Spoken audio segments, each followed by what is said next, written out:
If you want to edit photos on POCO F7, all you have to do is first of all open the gallery. In the gallery, now we can open the photo that we wish to edit. So let's say I'm gonna choose this one up here, and then you want to press on this pen icon that we have on the left side at the bottom of the screen. And if you see this menu, you need to press agree in order to start using the editor. And over here we have a bunch of different tools that we can use to adjust our photo. In case you do something with the photo, what you can do afterwards is press save over here in the top right corner in order to save the edited photo. Of course, you will save it separately, you will still have access to the original photo.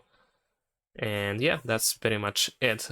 There is also one more thing. While editing the photo, you can tap on the quality over here at the top in order to make sure that you are using the best quality and the 100% size option. Thanks for watching, leave a like and subscribe.